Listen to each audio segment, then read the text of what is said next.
कहानी की शुरुआत होती है एक घने जंगल को दिखाते हुए। एक आदमी पागलों की तरह भाग रहा था, इस उम्मीद में कि शायद उसे इस जंगल से भाग निकलने का कोई रास्ता मिल जाए। लेकिन ये जंगल इतना घना था कि यहाँ से बाहर जाने का कोई रास्ता नहीं नजर आ रहा था। यह आदमी सूरज को देखते हुए आगे बढ़ता है, लेकिन अब सूरज भी धीरे धीरे ढल रहा था। मगर इस आदमी ने भागना नहीं छोड़ा। भागते भागते एक पॉइंट आया जहाँ एक बोर्ड पर लिखा हुआ था पॉइंट ऑफ नो रिटर्न, यानी वहाँ से कोई वापस नहीं जा सकता। साथ ही इस बोर्ड पर नंबर 108B लिखा हुआ था। ये देखकर वो और भी ज्यादा परेशान हो जाता है। धीरे धीरे अंधेरा और बढ़ने लगा और पूरे जंगल में एक अजीब सा खौफ फैल गया। तभी अचानक एकदम से सारे परिंदे उड़कर वहाँ से चले जाते हैं। इस आदमी के कई मील के सफर के बाद भी उसे पूरे जंगल में कोई भी एक जंगली जानवर नहीं दिखाई दिया। न जाने ऐसा क्या था जिसे जंगली जानवर भी डर रहे थे। डर के मारे वह आदमी और भी तेजी से भागने लगा। लेकिन कई घंटों का सफर करने के बाद वह आदमी अचानक एक जगह पर आकर रुक गया और उसके चेहरे पर मायूसी छा गई, क्योंकि उसके सामने वही 108 नंबर वाला साइन बोर्ड था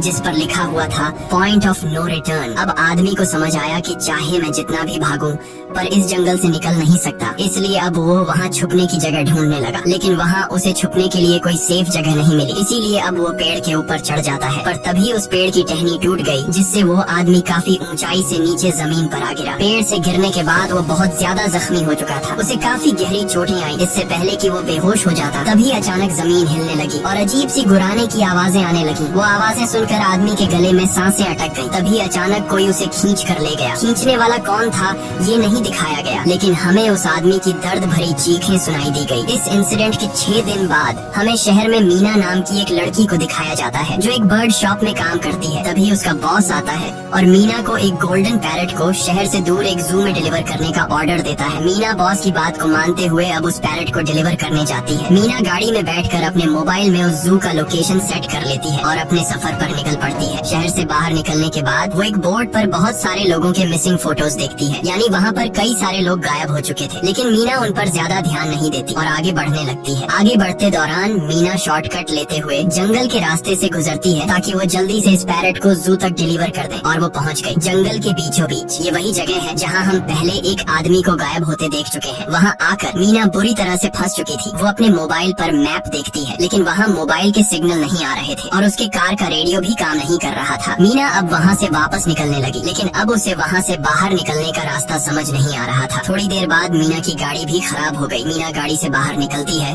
और उसे सामने लगा हुआ वही पॉइंट ऑफ नो रिटर्न वाला बोर्ड दिखाई देता है। मीना को कुछ समझ नहीं आता, इसीलिए वो पैरट के पिंजरे को हाथ में लेकर आसपास मदद ढूंढने आगे चली जाती है। लेकिन वहाँ आसपास किसी भी मदद का नामो निशान तक नहीं था। उसके बाद वो वापस उस जगह पर लौट आती है जहाँ उसने अपनी गाड़ी खड़ी की थी, लेकिन वहाँ से उसकी गाड़ी गायब हो चुकी थी। ये देखकर वो बहुत ज्यादा परेशान हुई। उसे लगा कि शायद वो उस जगह पर नहीं आई है जहाँ उसकी गाड़ी खड़ी थी, बल्कि ये किसी दूसरी जगह पर आ गई है और उसकी गाड़ी कहीं दूसरी जगह में खड़ी है, क्योंकि इस जंगल का हर एक पॉइंट एक ही जैसा दिखाई दे रहा था। अब अंधेरा भी गहरा होता जा रहा था। एकदम से पहले की तरह ही सभी परिंदे इन पेड़ों से उड़ जाते हैं। मीना को अब डर लगने लगा था, क्योंकि जमीन भी जोर जोर से हिल रही थी। मीना को वहाँ आसपास किसी के होने का एहसास होता है। तभी अचानक मीना को दूर किसी का साया नजर आया। मीना भागते हुए उसके पीछे आई, पर उसे वहाँ कोई भी नहीं मिला। तभी अचानक मीना को एक बूढ़ी औरत भागते हुए दिखाई दी। मीना भी दौड़कर उसका पीछा करने लगी। वो उससे मदद मांग रही थी, लेकिन वो औरत रुकती नहीं, तेजी से भागती रहती है। एक बार फिर मीना इस बूढ़ी औरत का पीछा करती है। अचानक वो बूढ़ी औरत फिर से गायब हो गई। मीना जब उसे ढूंढते हुए और आगे बढ़ी तो उसे दूर जंगल में एक बड़ा सा कमरा दिखाई दिया। वो बूढ़ी औरत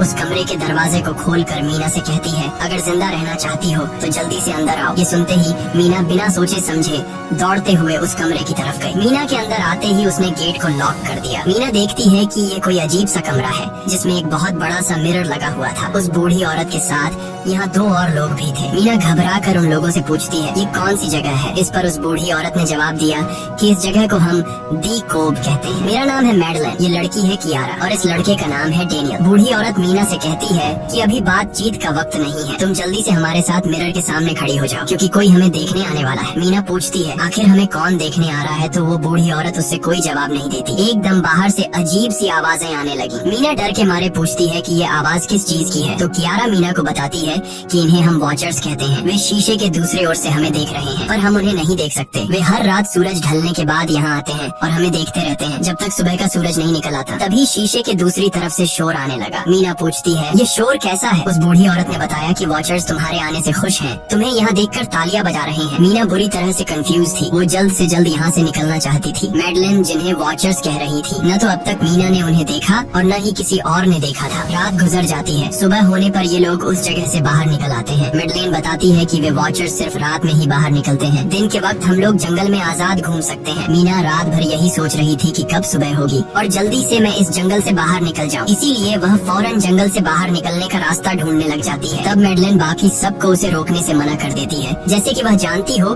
कि मीना इस जंगल से बाहर नहीं निकल सकती और वह जरूर वापस आएगी। बस मीना को जाते हुए मैडलिन बताती है कि तुम्हारा यह फैसला अच्छा नहीं है, इस जंगल से बाहर निकलने का कोई रास्ता नहीं है। रात होने से पहले हमें इस घर में वापस आना पड़ता है, अगर तुम लेट हो गई तो तुम अपनी जान से हाथ धो बैठोगी। मीना किसी की बात नहीं सुनती और अपने पैरेट को लेते हुए तेजी से आगे बढ़ती है। थोड़ा सा आगे बढ़ने पर उसे वही पॉइंट ऑफ नो रिटर्न वाला साइन दिखाई देता है। उसे देखकर वो घबरा तो गई, लेकिन उसने हिम्मत नहीं हारी और सूरज को देखकर सूरज की डायरेक्शन में आगे बढ़ती रही, पर जंगल से निकलने में कामयाब नहीं हो सकी। आगे चलकर रास्ता ही खत्म हो गया। मीना ने देखा कि वो एक पहाड़ के टॉप पर खड़ी है, जहाँ से आगे दूर दूर तक जंगल के सिवा कुछ भी नहीं था। इसीलिए वो मायूस होकर नीचे बैठ जाती है। तभी अचानक उसके कंधे पर किसी ने हाथ रखा, वो डर गई और जब उसने पीछे मुड़कर देखा तो वो बूढ़ी औरत मैडलिन थी। यहाँ मैडलिन उसे हौसला देती है और कहती है कि सिर्फ तुम ही नहीं जिसने यहाँ से निकलने की कोशिश की और हार गई, हम भी तुम्हारी तरह ही हार कर यहाँ रुके हैं। यहाँ से बाहर निकलने का कोई रास्ता नहीं, चलो मैं तुम्हें कुछ दिखाती हूँ। मैडलिन मीना को जंगल की तरफ लेकर जाती है। मैडलिन मीना से कहती है ये जंगल एक शिकारी है और हम सब उसका शिकार, अगर जिंदा रहना चाहती हो तो हमारे साथ ही रहो। मैडलिन उसे पॉइंट ऑफ नो रिटर्न वाले काफी सारे साइन बोर्ड दिखाती है जो कि जंगल के चारों तरफ गोल घेरे में लगे थे और उनके बीच में था उनका कमरा। मैडलिन बताती है कि ये हमारे घर से आधे दिन के फासले पर लगे हैं, अगर इसे आगे गई तो वापस लौटना मुश्किल हो जाएगा, इसलिए कभी भी यह तुम्हें नजर आए तो तुम इन्हें इग्नोर मत करना। मीना पूछती है ये सब किसने बनाया, तो वो जवाब देती है ये एक प्रोफेसर ने बनाया है, लेकिन अब तक उसे किसी ने देखा नहीं है। अब रात हो जाती है, ये लोग वापस उस घर के अंदर आ जाते हैं। हर रात वॉचर्स उन्हें देखने के लिए आते थे। आज कियारा नामी लड़की उनके सामने डांस करती है और कहती है ये सब उन्हें पसंद है। ऐसा नहीं था कि इन चारों को हर रात वॉचर्स के सामने खड़ा ही रहना पड़ता था, ये लोग जो चाहते वह कर सकते थे, बस ये लोग उनकी तरफ अपनी कमर नहीं कर सकते थे। ऐसा करने पर वो लोग बहुत ज्यादा गुस्सा हो जाते थे। रात में तो उन्हें सिर्फ वॉचर्स का मसला था, लेकिन दिन में भी उन्हें बहुत मुश्किलों का सामना करना पड़ता था। ये लोग जंगल से हर रोज अपना पेट भरने के लिए कुछ न कुछ शिकार करके लाते थे,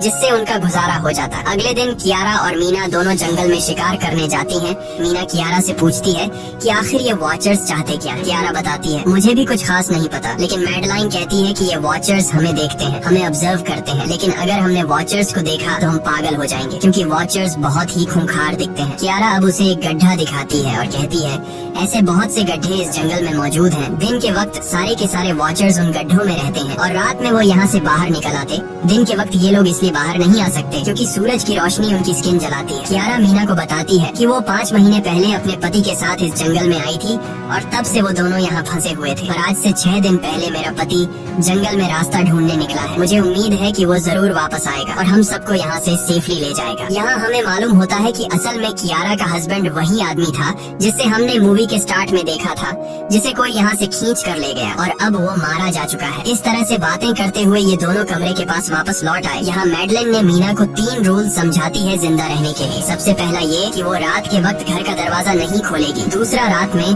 वो आईने की तरफ अपनी कमर नहीं करेगी, और तीसरा ये कि दिन के वक्त वो उन गड्ढों के पास नहीं जाएगी और जितना हो सके रोशनी में रहेगी। जब तक तुम इन रूल्स को फॉलो करोगी तब तक तुम जिंदा रहोगी। लेकिन मीना को मैडलाइन की बातों पर बिल्कुल भी भरोसा नहीं होता। अब उस रात मीना इन वॉचर्स के बारे में जानना चाहती थी, इसीलिए वो शीशे के साथ कान लगाकर आवाजें सुनने की कोशिश करती है। जब उसे कुछ सुनाई नहीं देता तो मीना को मैडलाइन की बताई गई वॉचर्स की बातें फेक लगने लगती हैं। इसलिए वह रूल्स को तोड़ते हुए अपनी कमर को शीशे की तरफ करके सो जाती है और ऐसा करने पर इन वॉचर्स को गुस्सा चढ़ जाता है। वो लोग जोर जोर से उस शीशे को मारने लग जाते हैं। शोर से मैडलाइन भी उठ जाती है और वह जल्दी से मीना को शीशे की तरफ खड़े रहने को कहती है, और तब जाकर वो वॉचर्स का गुस्सा शांत होता है। यानी जब इंसान वॉचर्स को अपनी पीठ दिखाते हैं तो वह उसे खुद की इंसल्ट मानने लगते हैं। ये रात भी गुजर जाती है और अगले दिन मीना डेनियल के साथ शिकार पर निकलती है। वो डेनियल से पूछती है क्या आज तक तुमने किसी वॉचर को देखा है, जिस पर डेनियल ने जवाब दिया कि मैंने भी आज तक वॉचर्स को नहीं देखा और जो भी वॉचर्स को देखता है वो वो जिंदा नहीं बच पाता। तब मीना डेनियल को समझाती है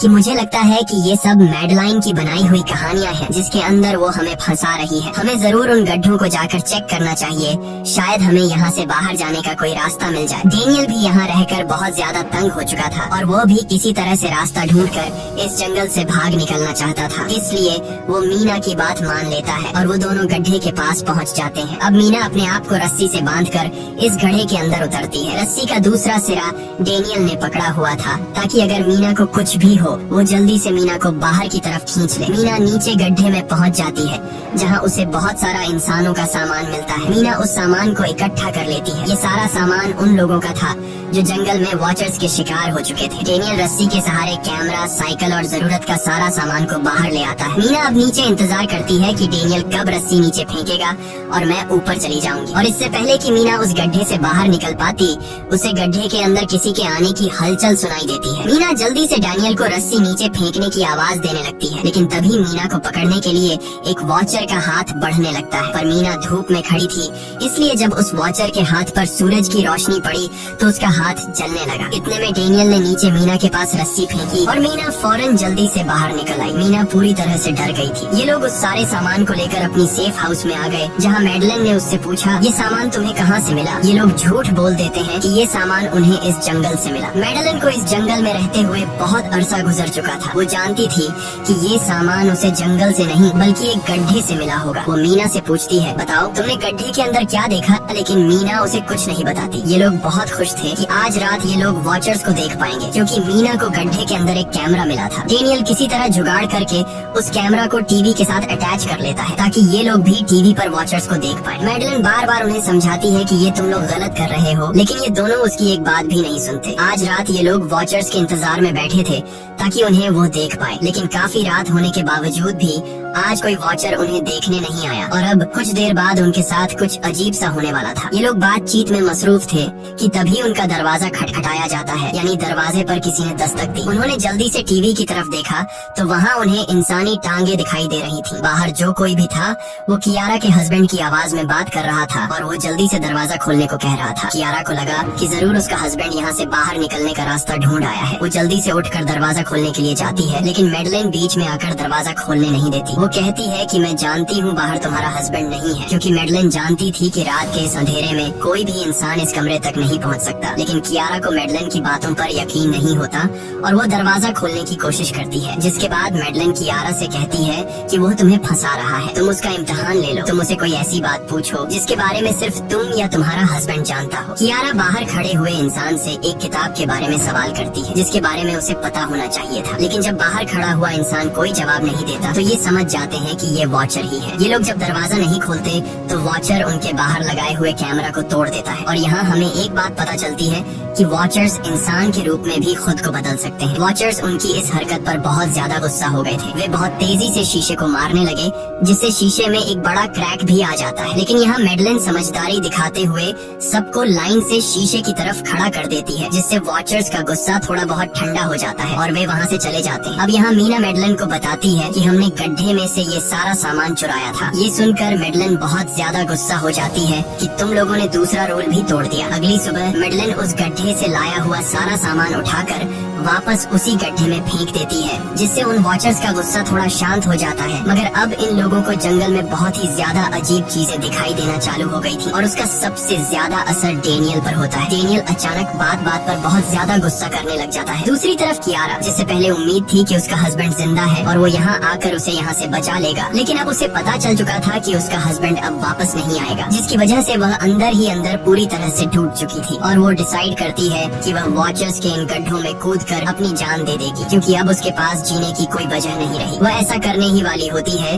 कि मीना आकर उसे बचा लेती है। इसी बीच हम देखते हैं कि डेनियल मैडलन की तरफ अजीब तरह से देख रहा होता है और वह गुस्से में आकर मैडलन को पेड़ के साथ बांध लेता है। डेनियल ने कहा कि अब मैं इस बुढ़िया के कोई रूल्स नहीं मानूंगा, अब यहाँ सिर्फ मेरी बात मानी जाएगी। अब रात होने वाली थी, इसलिए डेनियल कमरे की तरफ भागा और कियारा भी उसके पीछे भागी, लेकिन मीना मैडलन के पास आई और उसकी रस्सियाँ खोलने लगी। दूसरी तरफ डेनियल ने कियारा को लेकर लेकर कमरे का दरवाजा अंदर से बंद कर दिया और मीना और मैडलेन को बाहर वॉचर्स के लिए छोड़ दिया। मीना और मैडलेन डेनियल से दरवाजा खोलने के लिए गिड़गिड़ाते रहे। डेनियल से रिक्वेस्ट करते हैं कि प्लीज दरवाजा खोल दो, लेकिन डेनियल ने दरवाजा नहीं खोला। अब बाहर चारों तरफ अंधेरा छा गया और वॉचर्स के आने का टाइम हो गया, इसलिए अब मजबूरन उन्हें अपनी जान बचाने के लिए एक घने पेड़ के नीचे रहकर छिपना पड़ा। थोड़ी देर बाद उन्हें वॉचर्स की गुर्राने की आवाजें आने लगी। इस टाइम मीना और मैडलेन के साथ हमें भी उन वॉचर्स की एक झलक दिखाई जाती है। ये लोग लंबे, पतले और खतरनाक थे। सब अपने अपने गड्ढों से निकलकर इंसानों को देखने के लिए उस सेफ रूम तक पहुंचते हैं और जब ये लोग देखते हैं कि मीना और मैडलेन वहाँ नहीं है तो वो उनको खाने के लिए जंगल में ढूंढने लग जाते हैं। और जब ये वॉचर्स दूर जाते हैं तो मौके का फायदा उठाते हुए ये दोनों फिर से सेफ रूम तक आ जाते हैं और डैनियल से रो रो कर दरवाजा खोलने को कहते हैं। इस बार डैनियल के दिल में रहम जाग जाता है और वह उनके लिए दरवाजा खोल लेता है। अब अंदर जाने के बाद पहले तो मैडलेन डैनियल पर गुस्सा करती है और फिर इन सबको शीशे के सामने खड़ा करके वॉचर्स के बारे में कुछ बातें बताती है। मैडलेन ने कहा कि अब तक हम बहुत से रूल्स तोड़ चुके हैं, इसलिए मुझे नहीं लगता कि इस बार वॉचर्स हमें माफ करेंगे। मैं तुम लोगों को वॉचर्स के बारे में कुछ सच्चाई बताना चाहती हूँ। दरअसल मैं जब यहाँ पहली बार आई थी तो मैंने कुछ ऐसा देखा जिससे मेरे होश उड़ गए। मैंने अपना ही एक डुप्लीकेट देखा। असल में वो एक वॉचर था जो मेरा रूप लेने की कोशिश कर रहा था। हालांकि उसकी आंखें और बाल बिल्कुल परफेक्ट नहीं थे। मीना ने पूछा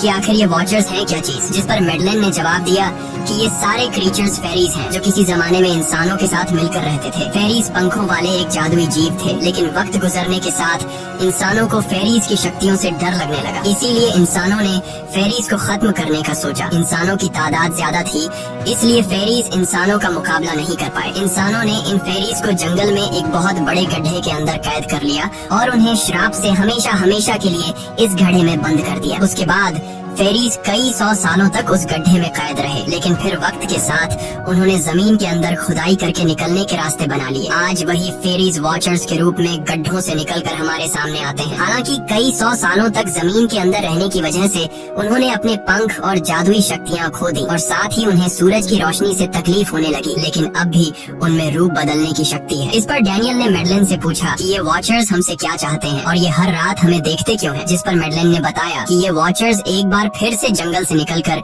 इंसानों के बीच रहना चाहते हैं, लेकिन अपने असली रूप में ये इंसानों के बीच नहीं रह सकते। इसीलिए उन्होंने हमें यहाँ रखा हुआ है ताकि हमें देखकर हमारा रूप ले सकें और हमसे आज के दौर के तौर तरीके सीखकर इंसानों के बीच रह सकें। मैडलेन ये सब बातें बता ही रही थी कि अचानक सभी वॉचर्स वापस लौट आए और जब वॉचर्स को पता चलता है कि मैडलेन और मीना वापस अपने कमरे में आ गए हैं तो वो सब गुस्से से भड़क उठे और दरवाजा तोड़ने की कोशिश करने लगे। इन चारों ने टेबल को खींचकर दरवाजे के सामने रख दिया ताकि दरवाजा वॉचर्स तोड़ न सके, लेकिन वॉचर्स की ताकत काफी ज्यादा थी और इन चारों को पता चल चुका था कि जल्द ही वॉचर्स अंदर आ जाएंगे और उन्हें मौत अपनी आंखों के सामने दिखाई दे रही थी। तभी उन्होंने देखा कि टेबल को घसीटकर दरवाजे तक ले जाने की वजह से कारपेट पलट गई है। जब उन्होंने कारपेट हटाया तो उन्हें नीचे एक बड़ा लोहे का गेट नजर आया। उन्होंने जल्दी से गेट खोला तो उन्हें पता लगा कि नीचे एक बहुत बड़ा बंकर है। ये लोग जल्दी से उस बंकर के अंदर घुस गए और ऊपर से लोहे का गेट बंद कर दिया। ये लोग इस बात को लेकर परेशान थे कि ये बंकर यहाँ पर मौजूद था और इन लोगों को पता भी नहीं चला। इस बंकर के नीचे बहुत फैसिलिटीज थी, हजारों दिन का खाना, एक कंप्यूटर और भी बहुत सारा जरूरत का सामान रखा था। मीना जानना चाहती थी कि आखिर ये जगह किसने बनाई, इसीलिए वो उस कंप्यूटर को ऑन कर लेती है। उस कंप्यूटर में बहुत सारा डेटा सेव था जिसे खोलने पर उन्हें पता चलता है कि ये सारी जगह प्रोफेसर मार्टिन ने बनाई थी। असल में प्रोफेसर को इन क्रीचर्स के बारे में पता था। वो इन वॉचर्स पर रिसर्च करना चाहता था, इसीलिए उसने ये बंकर बनाया था। पैसों का लालच देकर वो दूसरे इंसानों को काम के लिए यहाँ लेकर आता था और रात के वक्त मजदूरों को ऊपर कमरे में छोड़कर खुद यहाँ आकर छुप जाता था और वो वॉचर्स फिर उन इंसानों को खा जाया करते थे। अगली वीडियो में डॉक्टर मार्टिन बताते हैं कि उनकी रिसर्च के दौरान उन्हें एक सबसे अलग फेरी मिली जो रोशनी में भी उन गड्ढों से बाहर आ सकती थी। डॉक्टर बताता है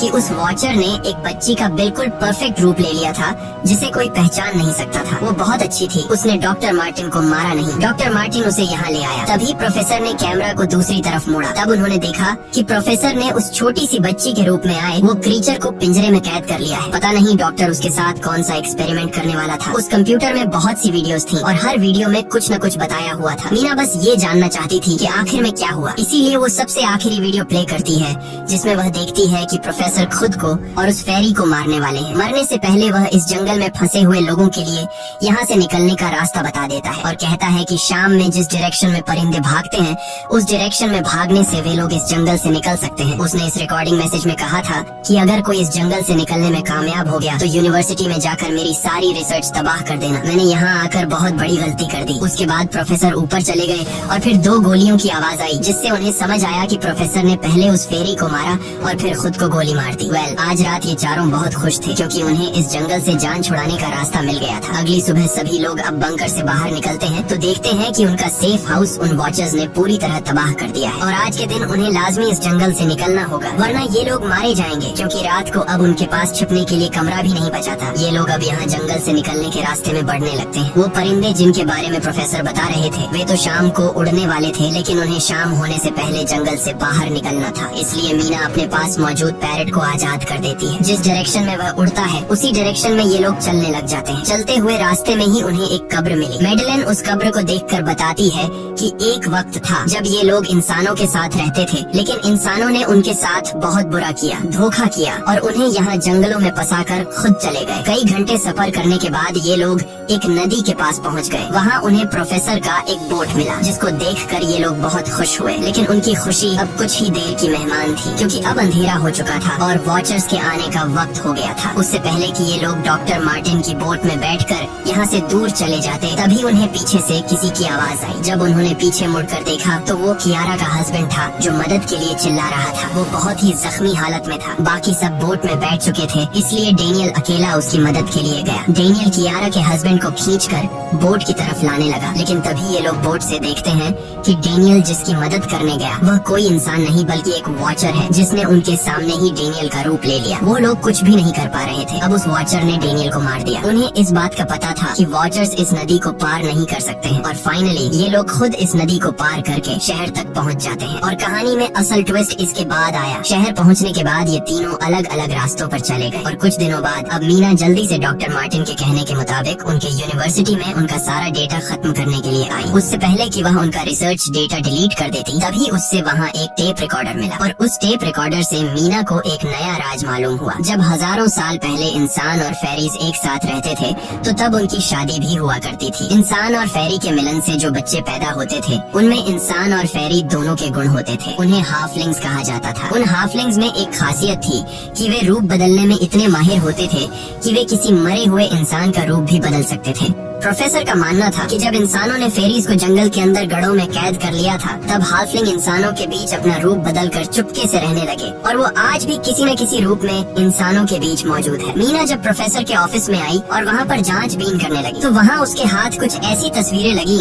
जिसने उसके होश उड़ा दिए। उसने देखा कि तस्वीर में जो प्रोफेसर के साथ लेडी खड़ी है वो कोई और नहीं बल्कि मैडलेन है और असल में मैडलेन प्रोफेसर की वाइफ है। वो कंफ्यूज हो जाती है कि मैडलेन ने उसे ये बातें क्यों नहीं बताई। इस भारी कंफ्यूजन को शेयर करने के लिए वो कियारा के पास आती है और उसे बताती है कि जिस मैडलेन से हम जंगल में मिले थे वो असल में प्रोफेसर मार्टिन की वाइफ है, लेकिन उसने हमें ये सच्चाई इसलिए नहीं बताई क्योंकि वो खुद एक इंसान नहीं बल्कि एक रूप बदलने वाली फेरी थी। मैंने जब रिसर्च किया तो मुझे पता चला कि काफी साल पहले प्रोफेसर की वाइफ मैडलेन कैंसर की वजह से मर गई थी। ये सुनकर कियारा कहती है कि फिर वो मैडलेन कौन थी जो इतने समय से हमारे साथ थी। इस पर मीना कहती है मुझे सब समझ आ रहा है। दरअसल प्रोफेसर अपनी वाइफ के मरने से बहुत दुखी थे और उसे हर हाल में वापस पाना चाहते थे और जब प्रोफेसर को इन रूप बदलने वाली फेरीज के बारे में पता चला तो प्रोफेसर ने उस रूप बदलने वाली फेरी को पिंजरे में कैद किया जो एक बच्ची का परफेक्ट रूप लेकर उनके पास आई थी। प्रोफेसर ने अपनी वाइफ की फोटो दिखाते हुए उस फेरी को अपनी वाइफ मैडलेन जैसा बना दिया क्योंकि वो फेरी बाकी फेरीज से अलग थी। वो दिन में भी बाहर आ सकती थी। मीना ने कहा कि मैंने मैडलेन को यहाँ बुला लिया है, हमें किसी तरह से करके उसे वापस जंगल भेजना होगा। तभी एक कार वहाँ आकर रुकी। जब उस कार से जो इंसान उतरा उसे देखकर मीना के गले में सांस अटक गई। वो कियारा थी, यानी कि अब तक जो मीना के साथ थी वो मैडलेन थी। उसने कियारा का रूप ले रखा था। कियारा जैसे ही घर के अंदर आई तभी मैडलेन ने कियारा के हस्बैंड के रूप में बदलकर उसे बेहोश कर दिया। मीना ने मैडलेन से कहा आखिर तुम चाहती क्या हो, जिस पर मैडलेन गुस्से में आकर कहा मैं फेरीज की सबसे अलग मखलूक हूँ। मेरे सभी साथी बचपन से मुझे चिढ़ाते थे, वो मुझे अपने साथ नहीं रहने देते क्योंकि मैं सबसे अलग थी। मैं उस जंगल में अकेली पड़ चुकी थी और मैं उस जंगल से निकलकर बाहर लोगों के साथ मिलकर रहना चाहती थी। फिर एक दिन प्रोफेसर उस जंगल में आया,